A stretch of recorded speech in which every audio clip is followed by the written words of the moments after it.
vi que você fazia, suas provas principais eram de 5 e 10, né? Como é que eram seus treinos para 5 e 10 durante a semana? Não treinava muito, cara. Não treinava? Eu treinava 3 dias por semana, um período, entendeu? Eu via cara que treinava mais do que eu, assim, eu vi em alguns lugares. Só que eu era o único atleta da elite na equipe, o único atleta que despontava. Então eu não tinha cobrança de nada. Se eu ganhasse, eu era o mesmo cara. Se eu chegasse atrás, eu era o mesmo cara. Eu treinava em média de 5 a 15 quilômetros.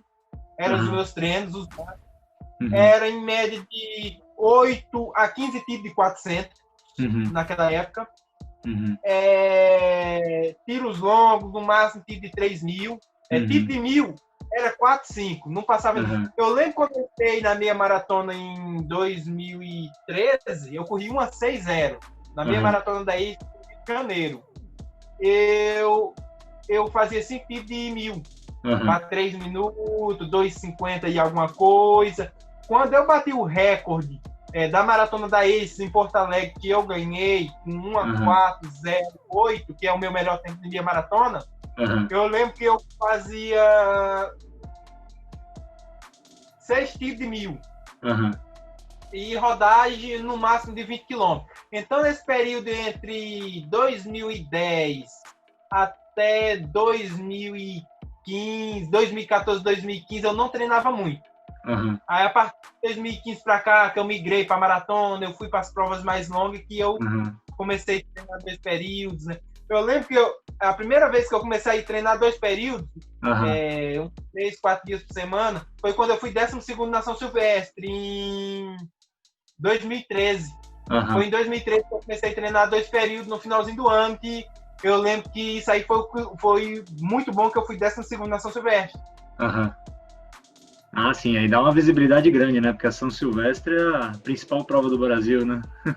E foi muito bom pra mim, né? Porque assim, todo mundo me achava um maluco, né? Eu liderei 7,5 km. Acho que eu poderia ter sido até melhor. Eu liderei 7,5 km da São Silvestre. Os caras acham, aquele louco parou, né? Sim. Porque os comentários falam, maluco, os caras nem vê histórico, nem vê que os caras têm potencial, nada. Eu fui 12º. Acho que 5º brasileiro, eu acho. No outro dia eu recebi uma ligação do Cruzeiro, me chamando para correr no Cruzeiro. Eu recebi uma proposta muito boa na época.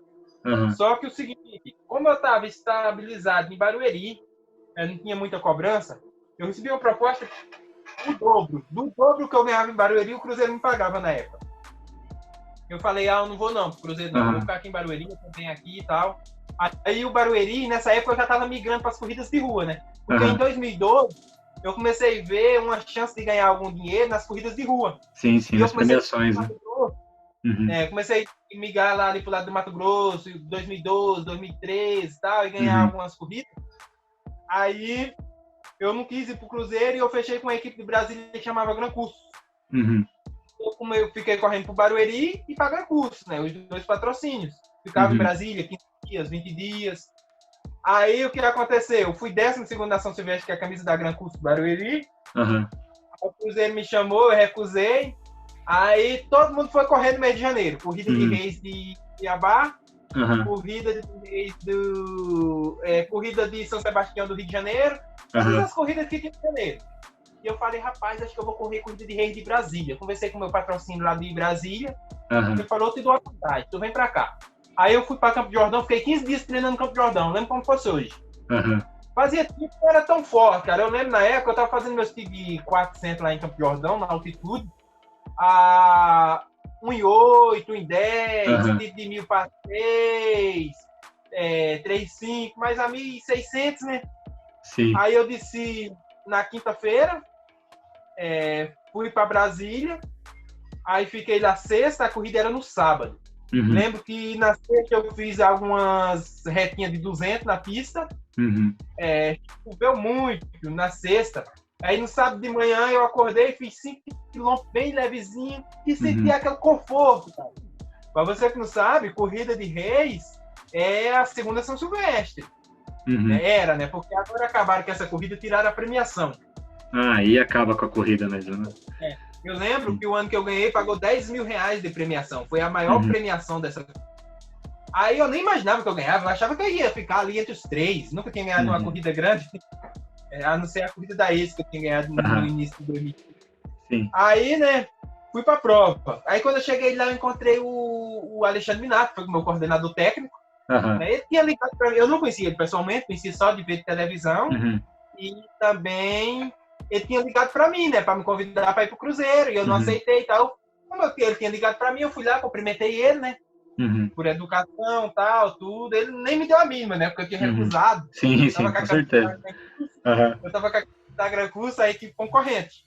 Sim. Aí larga essa corrida, tava Zé Márcio Leão, João da Bota, Keniano, Damião, João Pereira, a do momento. Sim. O Valério, que tinha sido segundo, terceiro na volta da Pampulha. Aí larga os caras, moço. 5 km descendo, não sei se você conhece Brasília. Não conheço ainda. 5 km descendo na reta lá da Avenida dos Ministérios. Eu lembro que passou 13h59. Só que eu tava com condicionamento, meus glóbulos vermelhos estavam tão bons dos 15 dias da altitude, que eu passei acompanhando o grupo. Eu digo, eu vou acompanhar o grupo até onde eu puder, e depois eu vejo o que eu faço. Eu acompanhando o grupo sem fazer força, cara. Aí quando chegou lá embaixo, na virada dos 5, aí eu comecei a virar um pouco. E eu assisti muito essa corrida, os vídeos dela, né? No YouTube. O Biratã ganhando, porque o Biratã era o nosso marido do Nordeste, era um cara que eu me inspirei bastante no início de carreira também. Sim. O Biratã ganhando, Frank Caldeiro, Leonardo Guedes, Valdenor, então eu me inspirei muito assistindo os vídeos da prova. Aí quando chegou na volta, devagarzinho eu saí do grupo sem perceber. O Damião veio, eu olhei para trás, o Damião tava com a camisa meio amarela. Aí eu olhei meio sem querer assim, vi que ele veio e tal. E eu comecei a abrir, e as bicicletas do lado e tal. E depois eu também não dei moral, né? Fui embora, os caras da bicicleta, tá 30 metros. Tá 30 metros. Ah, tá 50 metros. Tá 70 metros. Tá 100 metros. Nossa, foi abrindo. Quando chegou na ponta da rodoviária, não sei, assim. Aí falta 3 km. Tem um subidão mais ou menos de 1 km, 2 km. Se subir aqui já era. Aí quando chegou no 9, eu olhei pra trás, ninguém, cara. Aí eu imaginei que comigo. Aí naquela hora caiu a ficha, eu falei, ganhei? Eu ganhei essa ficha. Aí, moço, o Alexandre tava no carro madrinha. Sim. O Minóia tava no carro madrinha com o Eduardo Nascimento. O Eduardo Nascimento era o coordenador técnico da minha equipe. Pra quem não sabe, o Eduardo Nascimento é o Duzão, que foi hoje, atrás do Marilson, ele é o segundo cara na minha maratona. Ele correu 1h/40 lá no 93, 94. Então, fez muito de maratonas lá fora. Sim. Aí o que aconteceu? O Eduardo Nascimento estava no carro madrinha e o Minardi. E o Minardi botava a mão na cabeça. Meu Deus do céu, o Gilmar não vai chegar mais não. E o Eduardo, bora, mano. Aí ele falava, não grita mais não, que ele vai abrir mais. Aí no 9 eu olhei pra trás e eu não vi ninguém, cara. Aí caiu a ficha que eu tinha ganhado uma das maiores corridas do Brasil. Nossa, imagino como você não deve ter ficado aí na hora, né? Nossa, cara, aí chegou aquele monte de imprensa, microfone da Record, microfone da Globo, aquele monte de microfone. Naquela hora eu senti aquela celebridade, sabe? Aí eu falei, meu Deus, eu ganhei, eu corri 29,42. Nunca tinha corrido 29 na minha vida. Você tinha corrido a 31, né? Que você tinha falado, 31,7, né? Não, eu já tinha corrido na pista, entre Passaí, 30, 24. Ah, você tinha diminuído. Você tinha diminuído o tempo. Eu já tinha corrido, mas eu nunca tinha corrido 29 assim. Aí o que aconteceu, cara? Eu ganhei a corrida. Eu não sabia quanto. Tinha 16 mil pessoas nessa corrida. Nossa. Aí na hora que eu vi no pódio, que anunciou que trouxe aquele cheque simbólico, eu tinha ganhado 10 reais. Nossa. Muito dinheiro. Sim. Eu não imaginava que eu ia ganhar uma premiação daquela, mas foi uma prova assim que foi acontecendo. Eu não esperava, eu estava preparado, mas eu não esperava ganhar pelo nível técnico da prova, assim, sabe? Sim. Mas foi uma das maiores conquistas assim da minha carreira, né?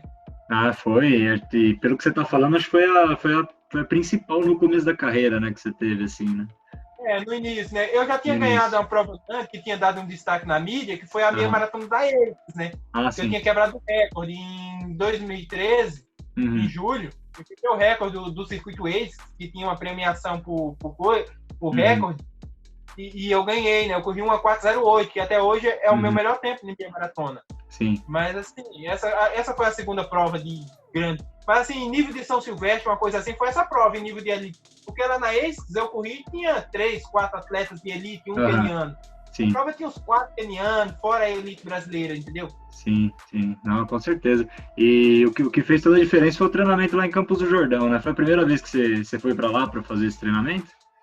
Foi a segunda vez. Eu já tinha ficado lá em 2012. Né? Em 2012 também eu tinha ficado lá. Deu resultados bons também em 2012.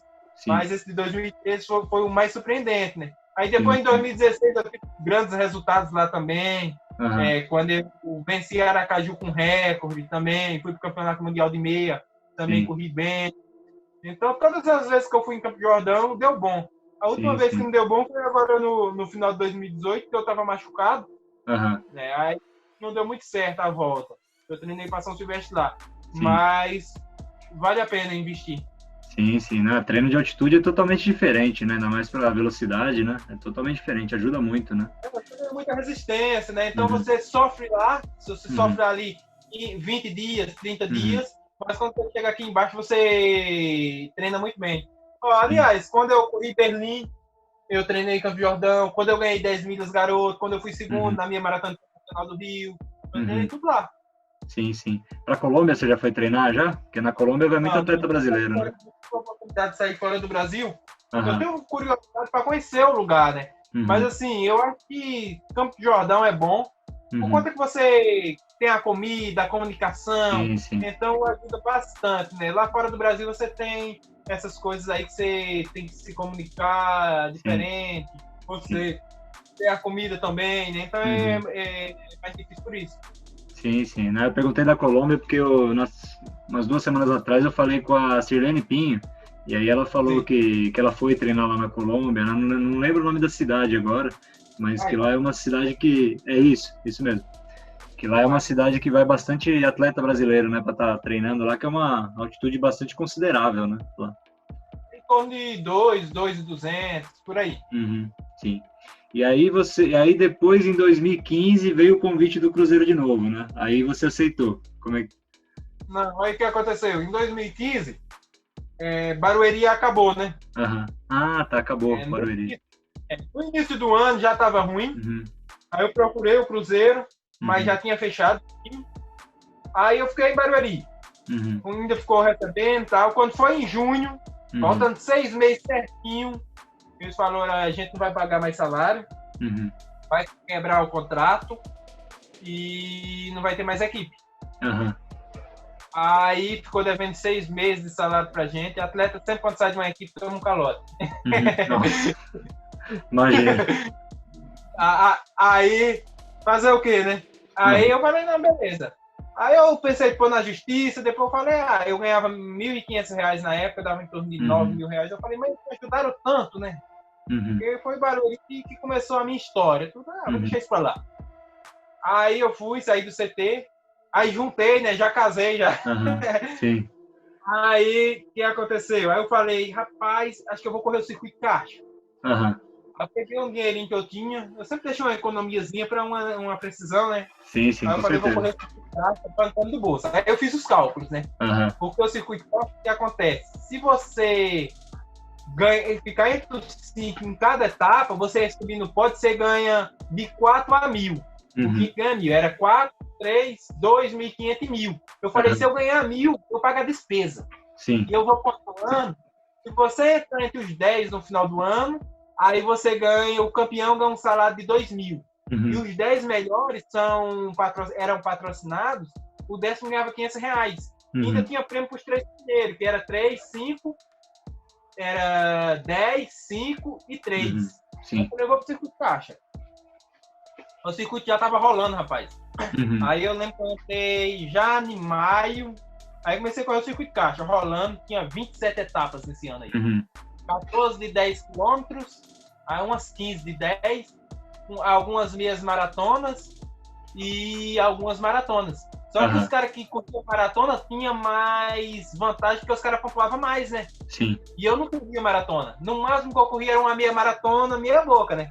Só que quando eu ia na minha maratona, eu era o melhor brasileiro, pegava a melhor pontuação. Sim, 1h04, meia boca, tá louco. Aí, como é que eu fiz? Eu falei, eu não tinha muita. Eu corria algumas meias maratonas, entendeu? Eu não corria 2, 3 por ano, não corria muito. Eu falei, eu vou nas provas de 10, mas eu tenho que ir para fazer a diferença, porque eu sou o melhor brasileiro e eu pegar a melhor pontuação. Então, como era que eu ia? Se eu perdesse com o keniano não pontuava, eu pegava os 30 pontos de primeiro. Sim. Aí era tudo no regulamento. Aí eu ia lá, eu era segundo, eu levava 3 mil da etapa e era o melhor brasileiro, levava 30 pontos. Aí eu pagava as despesas que eu gastei. Eu gastava em torno aí entre 500 a R$1.000 por viagem. Aí comecei a rolar. Um dia eu tava em Porto Alegre, outro dia eu tava em Salvador, outro dia eu tava lá em Boa Vista, em Roraima, e bati o Brasil todo. Quando foi, mais ou menos, eu não lembro o mês, cara, acho que foi julho, agosto. Aí tem uma etapa em Goiás. Aí eu fui terceiro. Na época, eu perdi para um atleta do Cruzeiro lá, mas cheguei em cima, eu fui terceiro. Segundo brasileiro. Aí eu recebi uma mensagem do Minar de novo, me oferecendo despesas na época. Aí eu falei, despesa eu não vou não. Se você pagar pelo menos o que eu ganhava em Barueri esse resto de ano aí, não, eu não vou não. Porque eu tô em segundo no circuito. Era terceiro ou era segundo. E eu vou tomar a ponta desse circuito, pode ter certeza. Ele, não, mas falta muita coisa e tal. O ruim era as viagens, cara, porque tinha viagem que eu comprava passagem para ir de avião e para economizar eu voltava de ônibus. Então, tipo, eu ia para Goiânia de avião e eu voltava de Goiânia de ônibus, tipo, 18 horas de ônibus. Nossa, cansativo pra caramba. Para outro lugar. Aí, fiquei nas etapas ainda. Aí fui, cheguei na segunda colocação do ranking. Sim. Aí ele falou, olha, é o seguinte, eu vou te conseguir dar X de salário, um salário bem abaixo do que eu ganhava no Barueri ainda, e ajuda de custo nas passagens. Aí eu falei, eu não vou ter gasto nada, vou ganhar um dinheiro ainda, né? E o dinheiro das etapas sobra pra mim, né? Sim. Aí ele fez um contratozinho comigo, me contratou por 4 meses. Ele me contratou no dia 1º de setembro. Minha primeira prova pelo Cruzeiro, acho que foi no dia 12, no dia 10 de setembro, em Brasília. Aí eu fui terceiro colocado de segundo brasileiro. Corri 30, 24, 30 e alguma coisa. Aí comecei a bater o circuito, quando pensou que não, eu tomei a liderança do circuito. Aí pronto, tomei a liderança. Aí o que é que eu fazia? Pra mim não ficar muito cansado. Porque era prova toda semana. Aí eu corria uma. Quando eu via que eu tava com uma vantagem boa de pontos, eu ia, descansava. Entendi. Aí não ia. Aí eu ia na outra para ser o melhor brasileiro para cobrir os caras, né? Na pontuação. Entendi. Aí usei essa estratégia. Quando foi na volta da Pampulha, eu ganhei o circuito. De volta da Pampulha.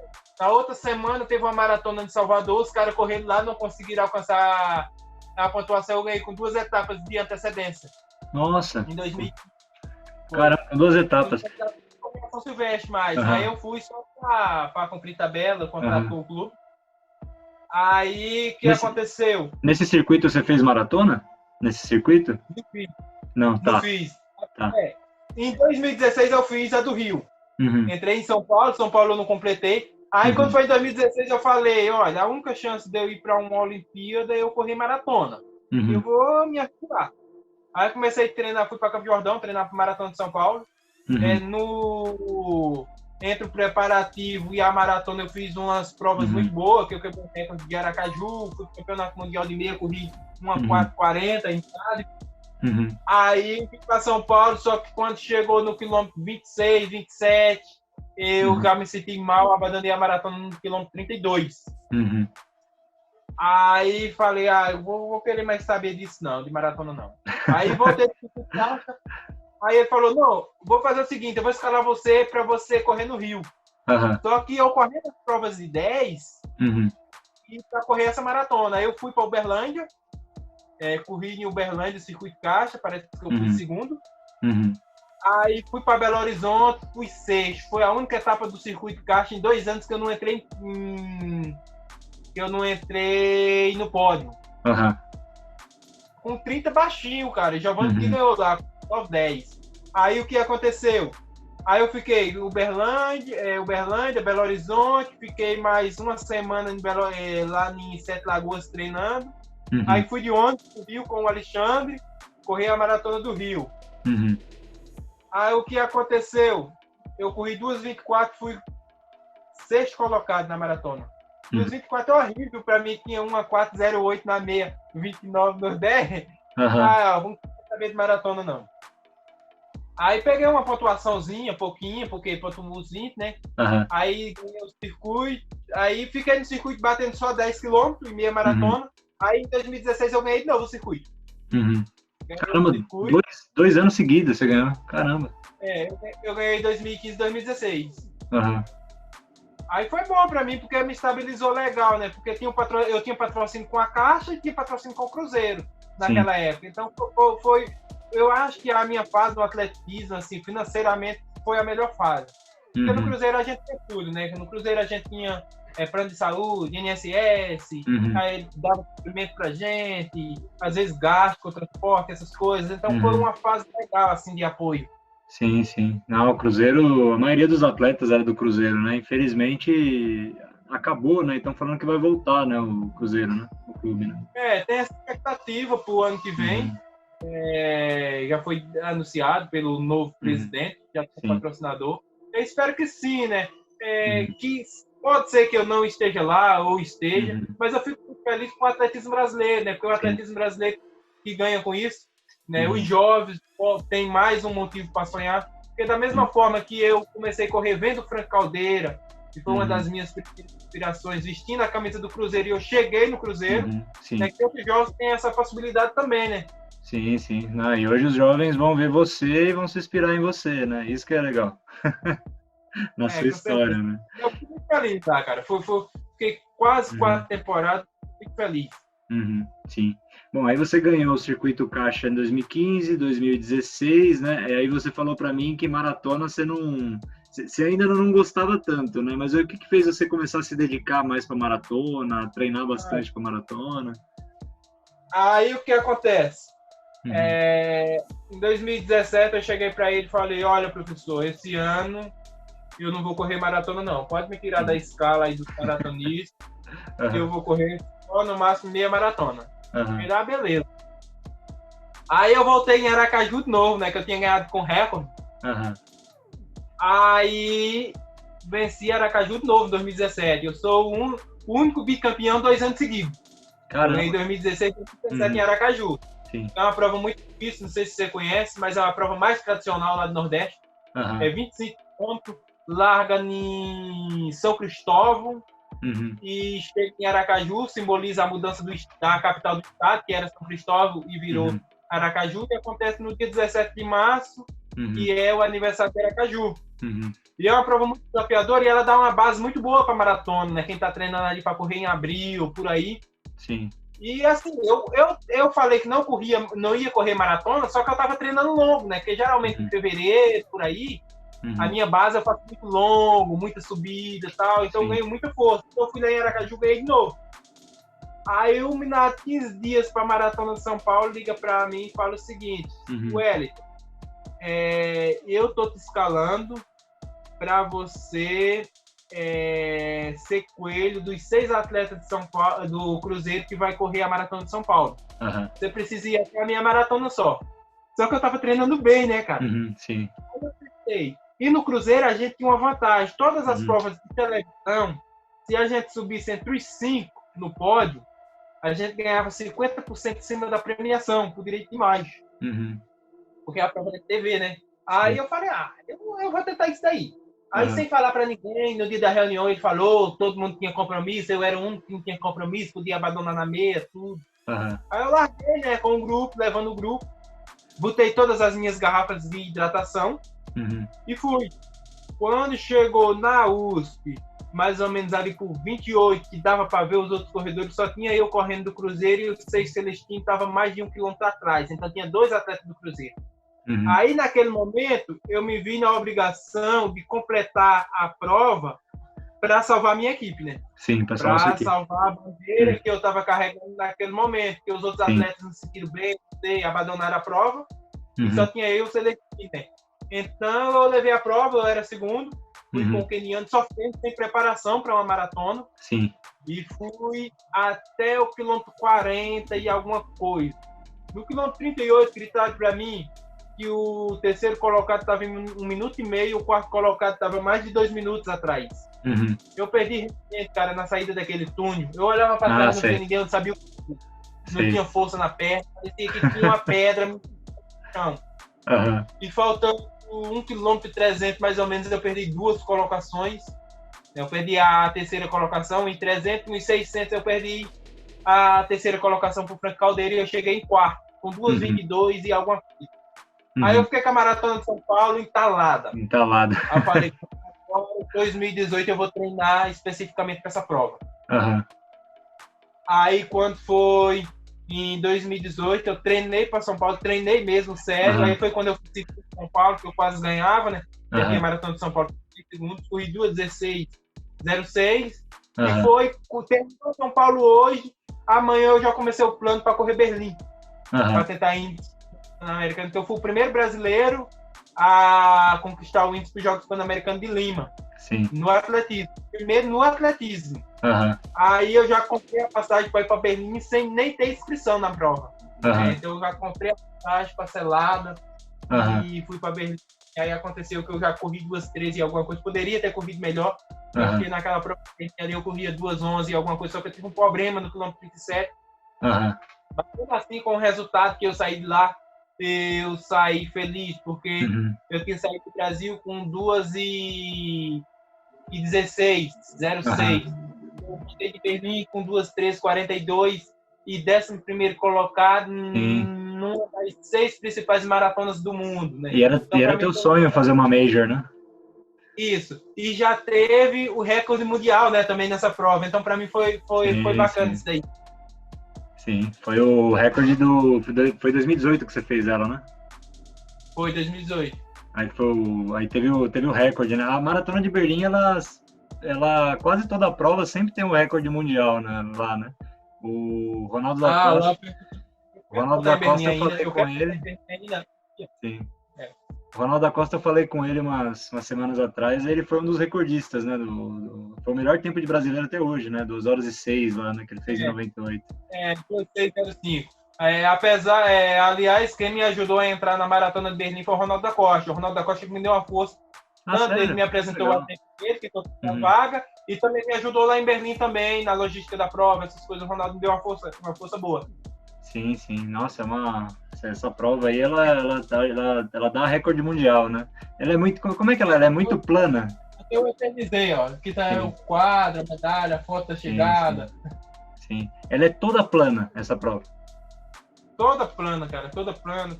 As curvinhas são poucas, assim, sabe? É uma prova tremenda. Quando eu sentei lá no quilômetro 37, eu pensei, cara, o que é que eu vou fazer aqui agora? Porque eu investi dinheiro para ir lá. E o Brasil todo estava esperando, eu divulguei.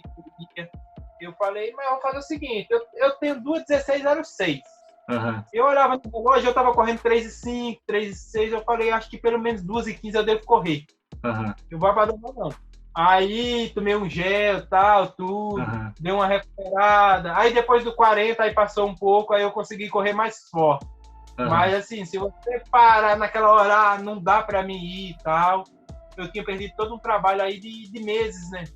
Sim, não, com certeza. Aí foi a prova que você conseguiu o índice para Lima, né, para 2019, né, do PAN. Pô, eu consegui ir lá, né, só que eu fui em Hamburgo ano passado e consegui retificar o índice e melhorar a marca, né? Eu corri 2:13:24 em Hamburgo. Então eu fiz o índice para os Jogos Pan-Americanos 2 vezes. Ah, que legal. Nossa, então você foi classificado 2 vezes por Pan-Americano. Que legal. Eu fui em Berlim. Aí, quando foi ano passado, eu fui em Hamburgo, aí eu corri 2:13:34, que é o meu melhor PB. Só que foi uma prova muito fria, né? Em Berlim eu corri com 16, 18 graus. Lá em Hamburgo eu fui com 6 graus com chuva, então eu tive muito medo de arriscar. Uhum. Eu corri o ano passado de Munique, lá no sul da Alemanha. Lá. Aí eu fiz, assim, meu tempo é 4,27, né? Meu tempo é alto pra caramba.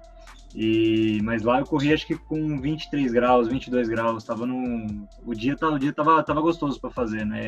E é umas provas tudo planinha, né? É bom para correr, né, lá, né? Lá você não faz RP se você for ruim mesmo. Cara, eu ia fazer sub 4 lá, né? Porque o objetivo era fazer sub 4, só que eu comecei a ter muita câimbra. Eu passei no 34, sim, passei no 34 com 3 horas e 13. Eu falei assim, agora eu vou conseguir, né? Aí começou a me dar câimbra, cara, matou a prova. Aí tive que ir andando, tudo, aí matou, cara. E aí depois você foi pro Pan-Americano 2019, como é que foi lá o Pan-Americano lá? Olha, eu esperava mais coisas, sabe? Só que é o seguinte, para mim pro Pan-Americano foi uma luta, cara, porque o que aconteceu? Meu filho nasceu 2 semanas antes do tempo que era para nascer, né? Ele era para nascer entre 10 a 20 de junho, ele nasceu no dia 28 de maio. Minha mulher teve complicações, aí teve que acelerar, e ela teve uma síndrome e ficou no hospital, cara, por 14 dias. E o menino ficou também na UTI neonatal, e eu parei totalmente de treinar, né, no mês de maio. Fiquei uns 15 dias parado, aí minha mãe veio aqui para casa para me ajudar, tudo. E eu comecei a treinar, eu falei, rapaz, será que eu vou ir lá nos Jogos Pan-Americanos só para ir? Só que eu já tava com toda uma bagagem que eu tinha treinado para Hamburgo, né? Sim, sim. Aí eu entrei na meia maratona, dentro da maratona do Rio de Janeiro, eu comecei a entrar em provas para fazer ritmo de prova e entrar no clima, né?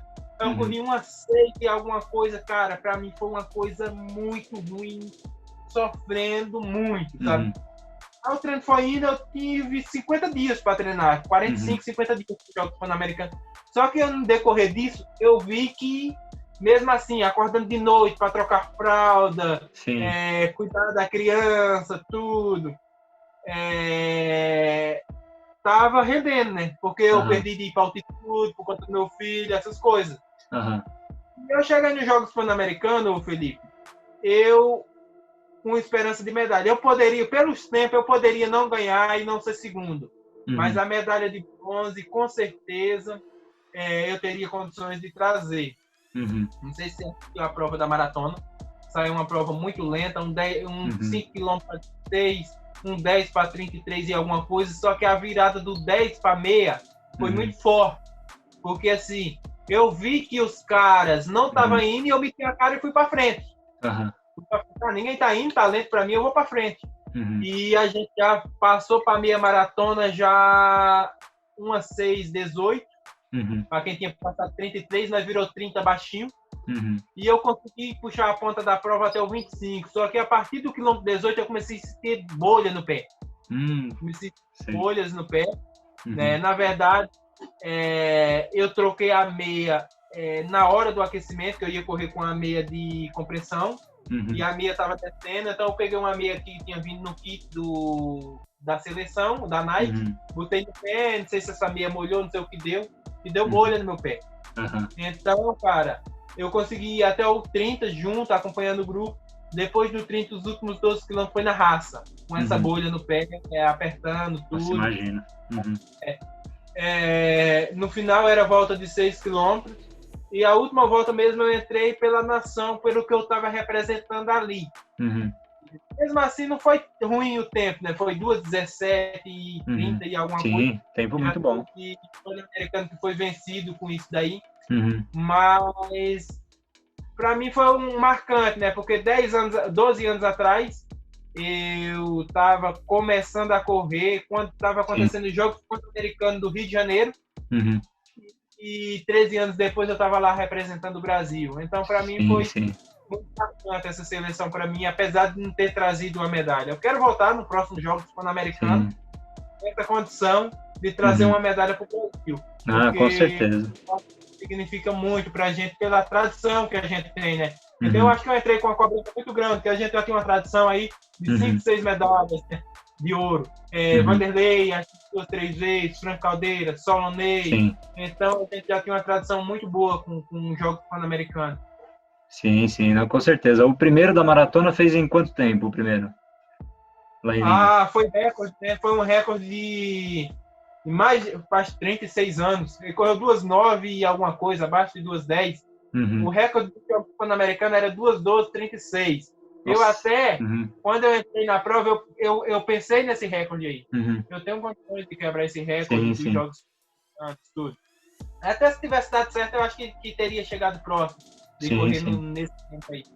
Mas, infelizmente, não deu certo. Os 3 primeiros correram abaixo do recorde. Uhum. Nossa, então foi uma maratona bem atípica, né? Foi bem acima mesmo, né? O nível. A temperatura estava boa lá em Lima, né? Tava tudo ideal, não estava quente, estava aí 16, 18 graus. A Sim. prova não tinha muita subida, era uma prova bem legal de correr, sabe? Uhum, sim. Bom, e aí você falou para mim também no começo que um dos seus sonhos era disputar uma Olimpíada também, né? E aí ia ter a Olimpíada de Tóquio esse ano, né? Que infelizmente foi adiada. Você já tinha conseguido o índice para Tóquio já? Então, o que acontece eu estava juntando as pontuações de Uhum, Hamburgo, minha participação em Doha no Campeonato Mundial uhum, e os Jogos Pan-Americanos, né? Só uma uhum, pontuação, eu era mais ou menos o terceiro homem do Brasil com a uhum, classificação indireta, que não é classificação de pontos. uhum, É que a classificação direta é que tem o Paulo Roberto uhum, e o Daniel, que correram abaixo de 2:11:30. uhum. Só que eu estava treinando para ir buscar a classificação direta em Hamburgo, de novo, né? Aham, sim. Seria em abril. E eu estava treinando muito bem. Eu acredito que se tudo der certo, o jeito que eu estava treinando, eu teria Uhum, condições de correr um pouco abaixo do índice, entendeu? uhum, Então eu sim. estava correndo atrás, daí foi adiado, né? Eu fiquei muito triste, fiquei muito Uhum, frustrado de início. Fiquei uns 40 dias parado no início da pandemia.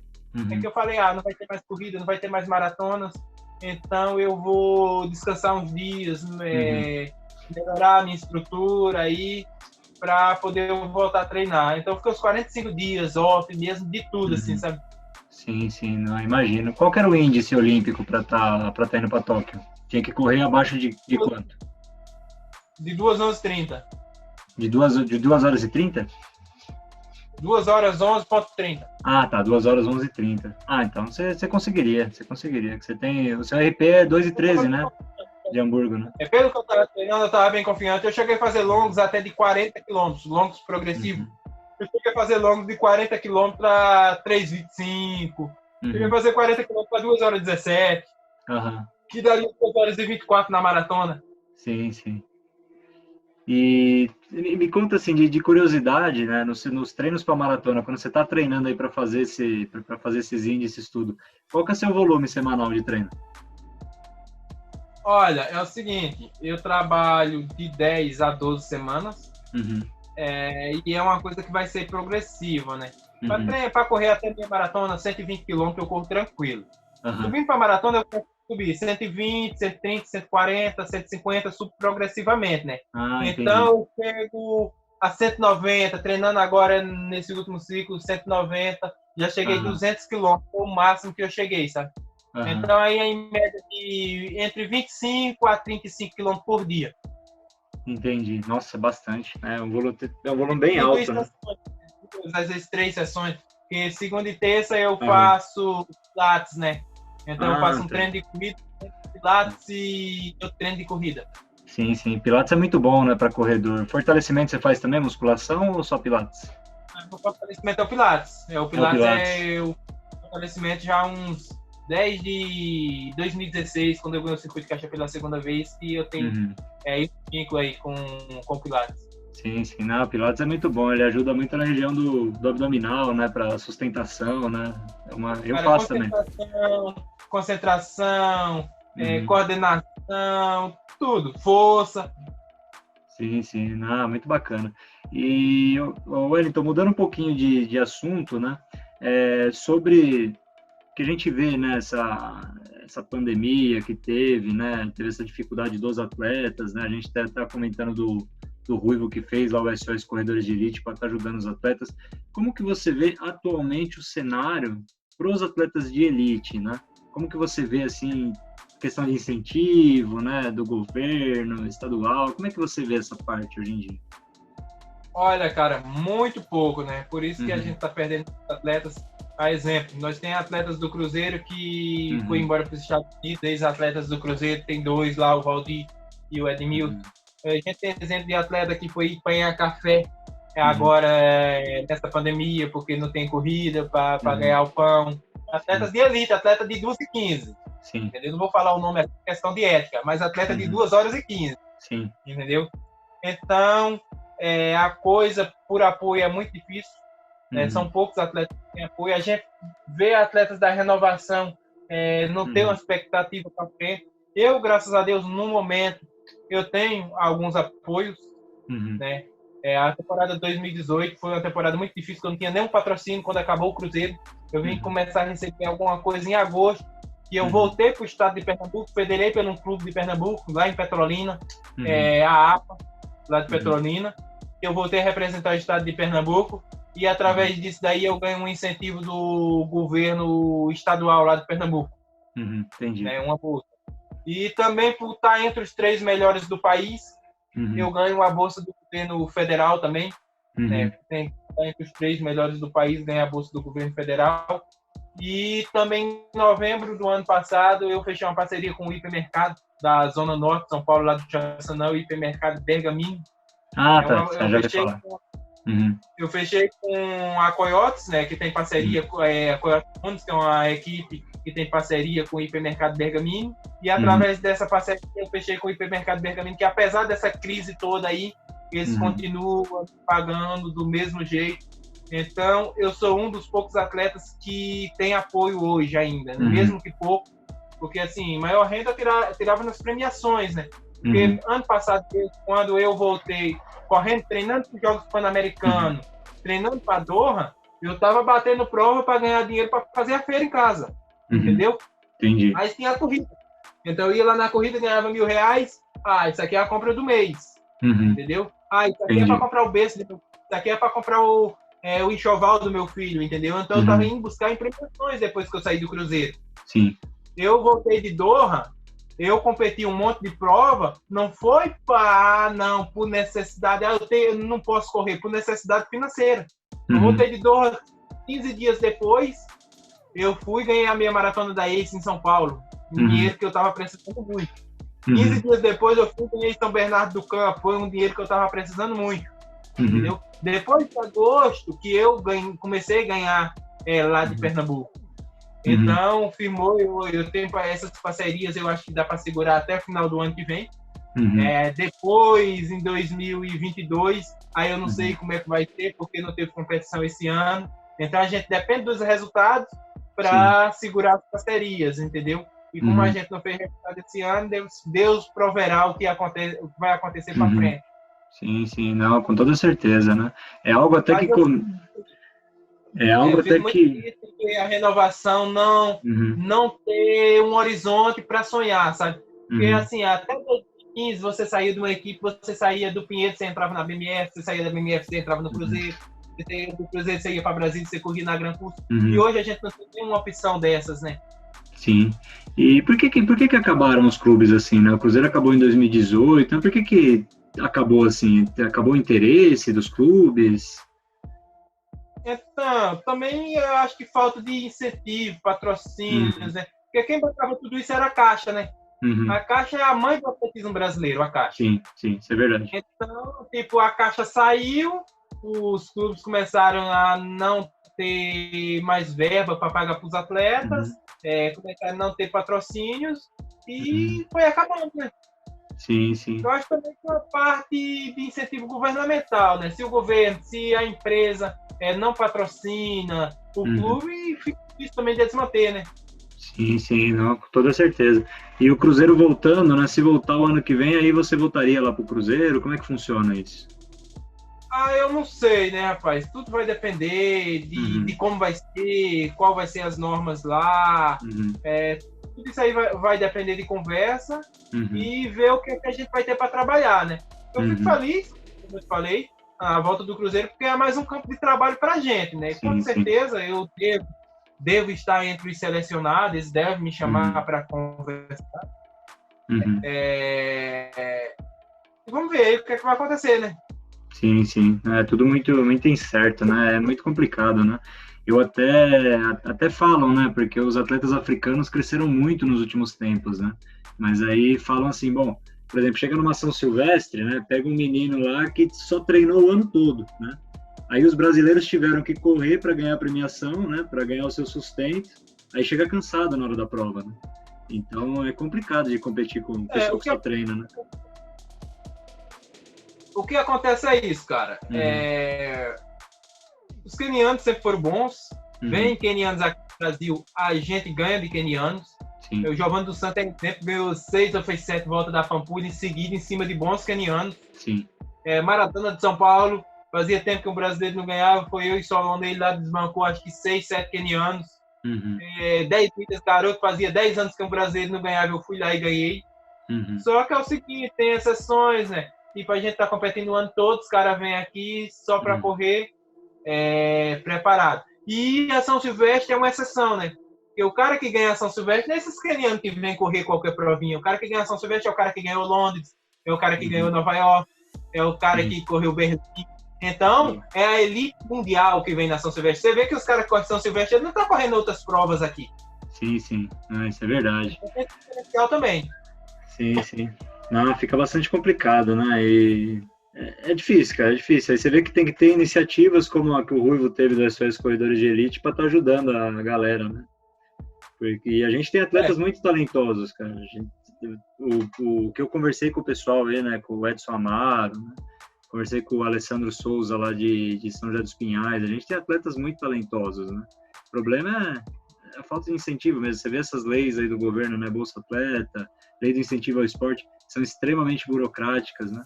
E a primeira coisa que o governo corta é sempre cultura e esporte, né? Não quer nem saber. E aí também você pega também essas crises governamentais aí que a gente veio passando, né? Impeachment de um, corrupção de outro, é difícil, é bem difícil, né? E aí tem que gostar mesmo para fazer, sabe? Porque assim, chega uma hora que alguns atletas falam, mas eu tenho que fazer um patrimônio, eu tenho família, eu tenho que construir uma casa, tenho que fazer alguma coisa. Então, por isso que muitos acabam abandonando, né? Então, por exemplo, tem uns meninos aí que eram do Cruzeiro, estavam vivendo só de premiação, os caras, não tá dando para mim viver de premiação, eu vou para os Estados Unidos trabalhar lá porque eu preciso construir minhas coisas, entendeu? Então, chega uma hora que não dá mais. Eu amo correr, eu gosto de correr, mesmo se um dia eu voltar a trabalhar, fazer qualquer coisa que eu não tenho vergonha de voltar a trabalhar ou fazer qualquer coisa, mas eu vou permanecer correndo, isso para manter a qualidade de vida, não viver totalmente da corrida, eu vou permanecer fazendo isso.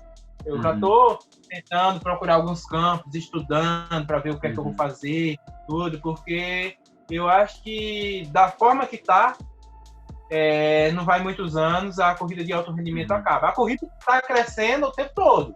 Corrida com troféu, corrida com medalha, corrida com povão vai ter o tempo todo. Agora, premiações para gente de alto rendimento tentar viver exclusivamente disso daí é que está ficando difícil, entendeu? Sim.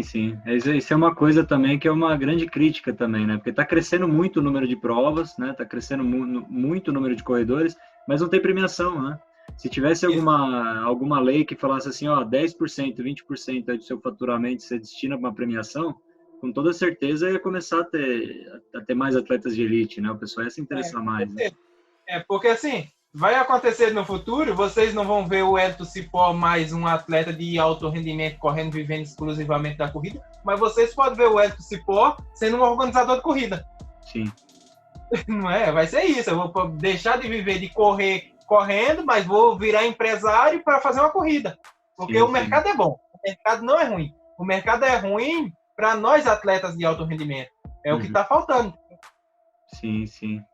Infelizmente, né? E também entra a questão também da mídia, né? A mídia também não divulga tanto o atletismo, né? A única prova aí que é televisionada é a São Silvestre, né? A São Silvestre é só queniano também, né? Que aparece. Né? Quando eu comecei a correr, todas essas grandes provas, elas eram transmitidas na íntegra, do começo ao fim, volta da Pampulha. Então isso aí incentivava muitas pessoas, incentivava aquele jovem do interior a assistir a prova, ver o seu ídolo na televisão, entendeu? Que foi o que aconteceu comigo. E hoje não existe mais isso, entendeu? Hoje, o que salva alguma coisa são as redes sociais, que ainda tem alguém tipo o Ruivo, que faz um conteúdo direcionado aos atletas de elite, a todo o público, e o YouTube. Pronto, só isso. Ó. Sim, não, isso é verdade. E você, mais pra frente, você pensa em fazer uma... Você se formou em Educação Física? Eu tô no finzinho da faculdade, né? Eu, atleta, enrolado para estudar, então eu tenho alguma disciplina para pagar. Inclusive, nessa pandemia aí, eu tô estudando online e tô um pouquinho ainda.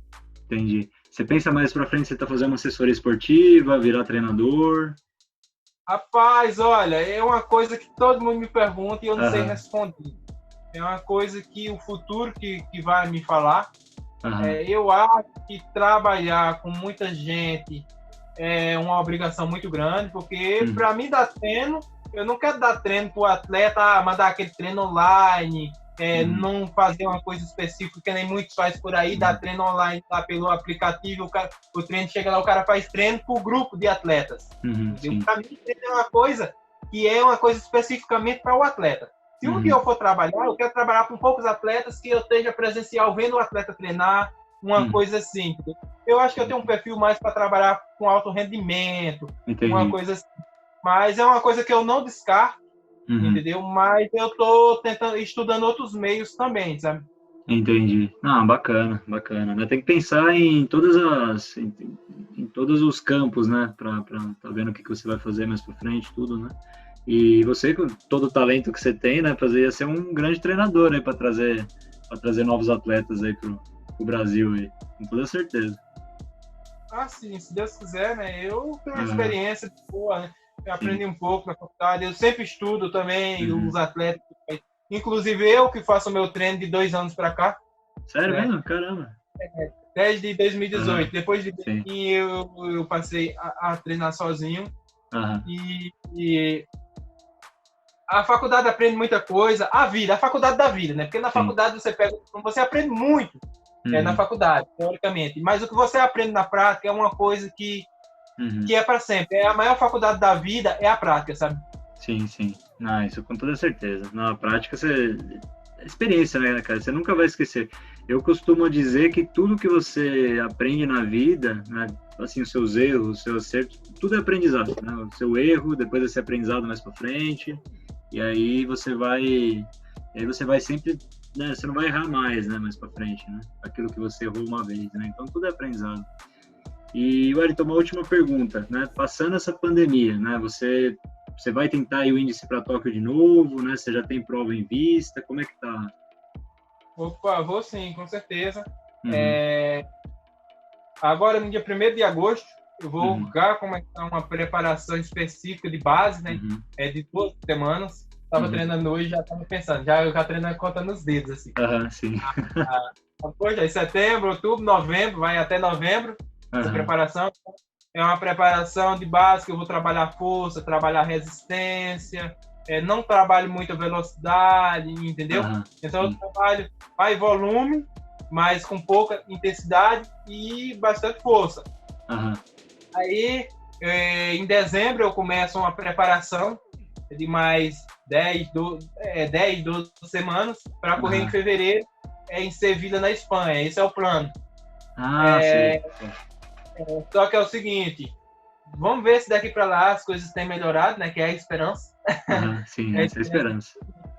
Até fevereiro. Mas se Deus quiser, agora no 1º de agosto eu vou já começar a trabalhar essa coisa de fortalecimento, força. Porque hoje, o treino que eu estou fazendo hoje é o seguinte, 10 km por dia, 12, no máximo 15, para manter minha forma física, entendeu? Sim. Mesmo com isso aí, eu tô correndo 15 nos 5 km, né? Eu corri no SOS 15,04, eu fiz o teste do tênis da Squash, eu corri 15,01, né? Na live com a semana passada, 2 semanas atrás, eu fiz uns 7 km também.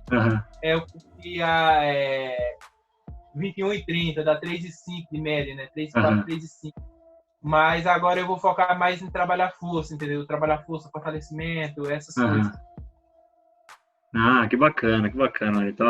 Então, assim, te desejo aí toda a sorte do mundo, né? Vamos torcer para passar tudo isso aí, que ano que vem quero te ver lá nas Olimpíadas lá. Se Deus quiser, né? Se Deus quiser, eu quero dar esse presente para o povo brasileiro, consagrar a minha carreira, né? Porque, assim, todo atleta de alto rendimento tem esse sonho, né? De se tornar um atleta olímpico. Eu acho que é o ápice da nossa carreira.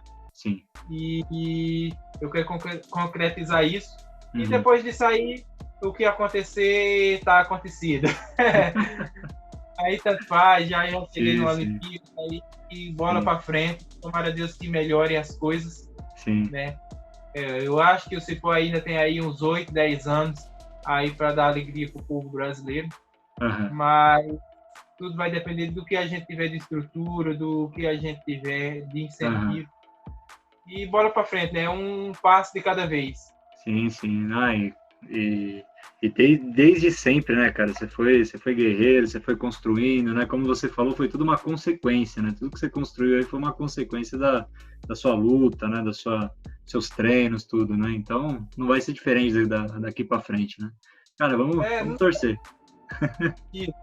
Nada é por acaso, né? Eu sempre falo que o que eu faço na corrida não é diferente do que eu fiz na roça durante 20 anos. Sim. Porque lá na roça você tem que ter persistência, você prepara a terra, você planta e às vezes acontece de chover demais, você perde a lavoura com chuva. Às vezes acontece de fazer muito sol, você perde a lavoura com sol. Às vezes acontece de dar certo e você colhe aquela lavoura e uma felicidade no final daquela colheita. Sim. Da mesma forma é a corrida. Você tem que se preparar, você tem que ter concentração, você tem que ter o planejamento até você chegar ao resultado. Pode acontecer que no meio daquele caminho aconteça o que aconteceu, essa pandemia aí, você não conseguir ir para a prova e você perder a sua corrida. Mas também pode acontecer de você ter uma glória, como eu tive lá em Berlim, como eu tive lá em Hamburgo, e você fazer um bom resultado e fazer história. Não, sim, com toda certeza. Não, muito bacana. Wellington, vai dar tudo certo. Estou na torcida aqui, as Olimpíadas tá te vendo, cara. E agradeço demais, né, a tua presença aqui na minha entrevista aqui no meu canal. Cara, você é uma simpatia, uma humildade muito grande, um atleta desse tamanho aí, tá contando toda a história aí para mim, cara. Eu fico muito feliz e agradeço demais a sua presença aqui na entrevista. Eu que agradeço, fica às ordens aí para o que precisar aí, quer mais gente por aqui, você já tem um contato. Sim. E depois me manda o link do canal lá que eu quero seguir também, quero acompanhar. Não, pode deixar. Assim que terminar aqui, eu já te mando o link do canal.